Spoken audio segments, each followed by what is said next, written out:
Selamat datang kembali di pembelajaran terkait standar data statistik. Kita lanjut ya. Pada pembahasan sebelumnya kan sudah digambarkan terkait intermezzo aplikasi Indah itu sendiri.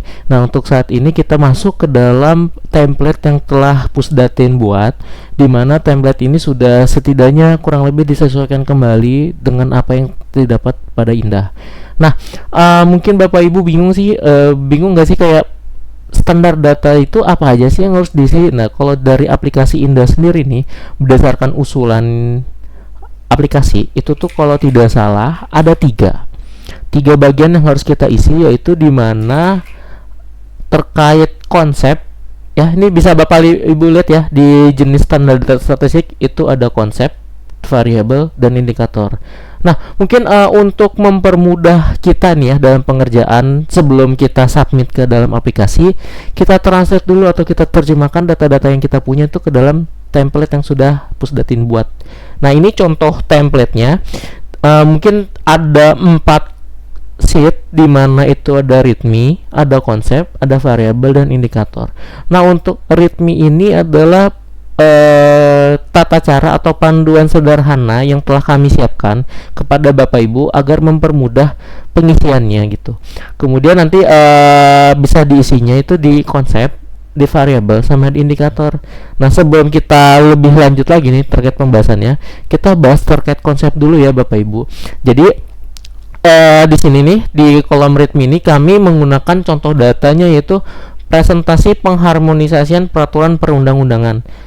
Jadi ini kita warnain dulu ya, untuk kita warna apa, kuning, lipstick dulu lah istilahnya, kita cat dulu. Nah, ini contoh data yang kita gunakan adalah presentasi pengharmonisasian peraturan perundang-undangan.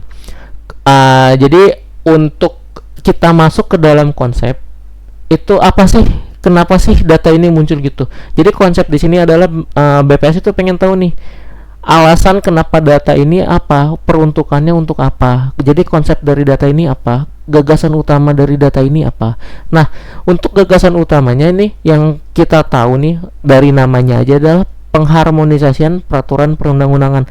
Berarti artinya konsepnya itu bisa berupa harmonisasi peraturan perundang-undangan gitu.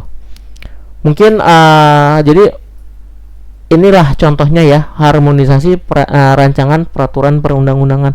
Mungkin nanti rancangannya kita hapus, kita ganti jadi harmonisasi peraturan perundang-undangan. Nah, oke, kita udah dapat nih kan konsepnya dari data ini terkait harmonisasi. Kemudian nanti ditanya lagi nih, definisi. Tolong definisikan konsepnya itu apa. Nah, ini kita ambil nih dari peraturan.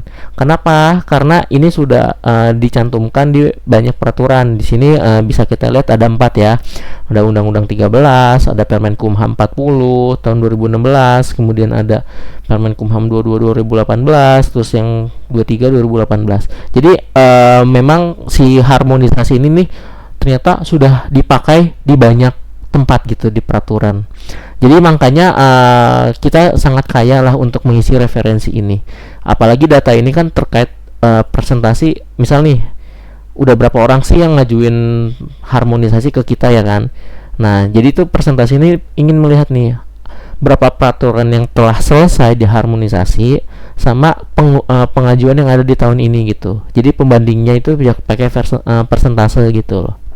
Kemudian ada catatan lagi nih Bapak Ibu nih, ketika nanti pengisian konsep ini diusahakan tidak boleh menggunakan kalimat adalah atau kalimat berulang dari nama konsep itu sendiri. Kan kayak ini nih ada contoh nih, adalah, kemudian ada harmonisasi PU itu adalah. Nah, itu nggak boleh. Kenapa?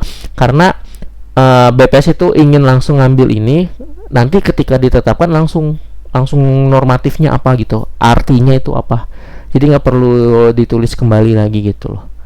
Mungkin ini contoh sekilas terkait konsep ya Bapak Ibu. Nanti mungkin bisa dipelajari masing-masing. Kita lanjut ke seri berikutnya, mungkin nanti ada studi kasus ya terkait data realnya di luar dari contoh yang telah kami berikan.